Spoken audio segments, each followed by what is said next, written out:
میں بھی کہتا ہوں کہ عرش والے میری توقیر سلامت رکھنا، فرش کے سارے خداؤں سے الجھ بیٹھے۔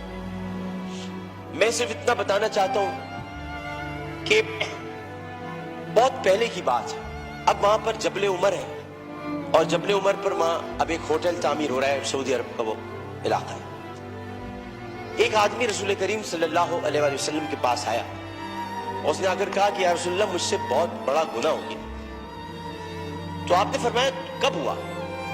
لیکن اسلام لانے سے قبل ہوا۔ آپ نے فرمایا کہ ٹھیک ہے، اب تم اسلام لے آئے ہو، تمہارے سارے گناہ اللہ نے معاف کر دیے۔ اس نے کہا آپ میری بات سن لیجئے رسول اللہ، میں آپ سے بات کرنا چاہتا ہوں، اپنے دل کا بوجھ ہلکا کرنا چاہتا ہوں۔ آپ نے کہا کہو تم کیا کہنا چاہتے ہو؟ اس نے کہا یا رسول اللہ، میری ایک بچی تھی، میری ایک بچی تھی، اور میں اس بچی کو جب وہ 5 سال کی ہوئی تو میں اس بچی کو کہا میں چلو تمہیں جنگل لے کے چلتا ہوں، اور میں اس کو لے کر چلا۔ جناب اسپیکر توجہ چاہوں گا، میں اس کو جنگل لے کر چلا۔ اب میں اس لیے لے کر چلا کیونکہ میری عزت پر حرف آ رہا تھا کہ میرے گھر بچی کو پیدا ہوئی۔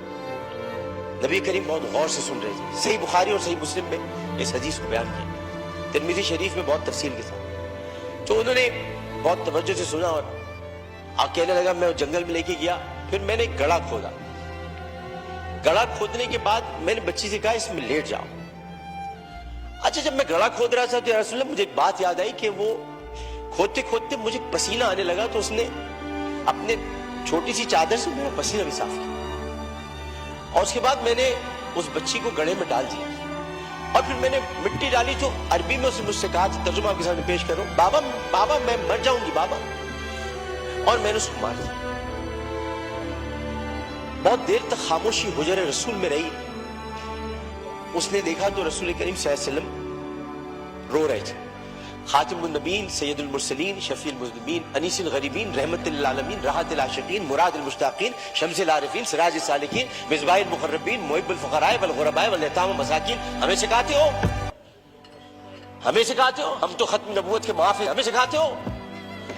سید الثقلین، نبی الحرمین، امام القبلتین، وسیلتنا فی الدارین، صاحب قاب قوسین، محبوب رب المشرقین ورب المغربین، جد الحسن والحسین، مولانا مولا الثقلین، ابی القاسم محمد بن عبداللہ۔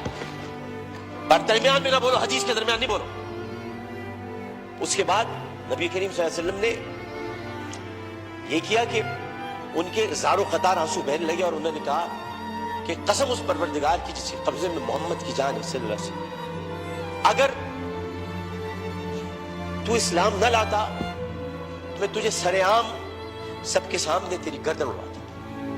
یعنی مطلب یہ ہوا کہ نبی کریم نے بہت پہلے بتا دیا تھا کہ بچیوں کے ساتھ ظلم کرنے والوں کو سر عام ان کی گردن کاٹی جائے گی۔ یہ اصول متعین کر دیا تھا محمد مصطفیٰ،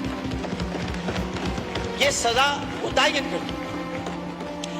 ظلم کرنے والا جناب اسپیکر کوئی صنف نہیں رکھتا، خدا کے لیے اسے مرد نہ کہے، خدا کے لیے اسے عورت نہ کہے۔ ظالم کی صنف نہیں ہوتی، ظالم کی صنف نہیں ہوتی، ظالم نہ مرد ہوتا ہے، ظالم کو مرد نہیں کہتے۔ میرے بھائی نے کہا ہے فیصل بانڈے نے میں نامرد بنا دوں گا، ارے وہ تو ہے ہی نامرد، جو عورتوں کی عزت لوٹتے انہیں کیا نامرد بنا، وہ تو ہے ہی نامرد۔ ہم ظالم کی صنف مقرر کر کے معاشرے کو پھر تقسیم کرتے ہیں۔ ہمیں کسی کی صنف مقرر نہیں کرنی، ہمیں صرف اور صرف قرآن اور سنت کے مطابق ان سزاؤں کا احیا کرنا ہے جن کی ضرورت ہے۔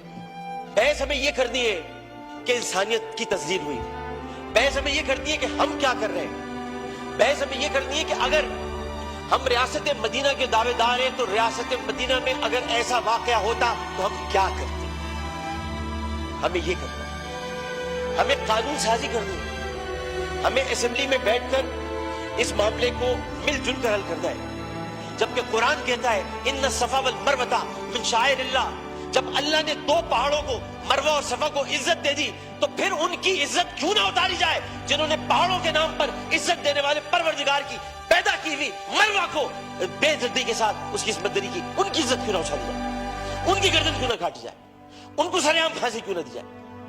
جناب اسپیکر، میں آپ سے صرف یہ بات کہنا چاہتا ہوں، میں شکریہ ادا کرتا ہوں اپوزیشن بینچز کا بھی، میں شکریہ ادا کرتا ہوں اپنی پارٹی کا بھی۔ میں سب کا شکریہ ادا کرتا ہوں کہ جو اس وقت اس درد کو سمجھ رہے ہیں, جو درد کو سمجھ کر بات کر رہے ہیں, اور جو نہیں چاہتے کہ اس وقت سیاست ہو.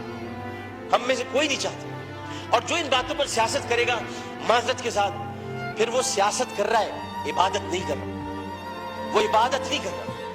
یہ اس وقت عبادت کا مرحلہ ہے, اور عبادت صرف 5 وقت پروردگار کے سامنے سر جھکانے کا نام نہیں ہے. عبادت ظالم و جابر حاکم کے سامنے کلمہ حق کہنا بھی ہے, اور عبادت اپنی جگہ پر رہتے ہوئے جو اللہ تعالیٰ نے قوت گویائی عطا کی ہے, اور 5 سوالات جب حشر میں کیے جائیں گے, کہاں سے کمایا تھا, کیسے کمایا تھا, جوانی کہاں گزاری, بولنے کا علم دیا تو بولے کہ نہیں بولے, ما کنت تقول فی ھذا الرجل, اس رسول کے بارے میں تمہارا کیا خیال ہے, کیا جانتے ہو, اس وقت ہماری زبانیں گم ہو کر نہ رہ جائیں.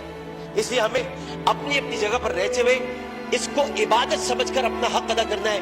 میں اتنا کہنا چاہوں گا آخر میں, جناب اسپیکر, میں اس ایوان سے ہاتھ جوڑ کر مطالبہ کرتا ہوں, بحیثیت ان کا ساتھی, بحیثیت رکن قومی اسمبلی, انہی کا ساتھی, انہی کا بھائی ہوں, اپنی بہنوں کا بھائی ہوں, اپنے جو ہمارے اپوزیشن والے ان کی بہنوں کا بھائی ہوں. صرف اتنا کہنا چاہتا ہوں کہ اس اسمبلی میں ہم پتہ نہیں کب رہے, کب تک رہے, کیا رہے, ہمیں نہیں پتا, لیکن ہم جتنے دن بھی رہے, یہ اسمبلی ایک تاریخ بن جائے کہ ہم نے, یہ اسمبلی نے قرارداد منظور کی تھی اور بل بنایا تھا کہ بچیوں کو میں ہر قتل کی بات ہے, بچیوں کی عصمت دری کرنے والوں کو سرعام سزائے موت دی جائے.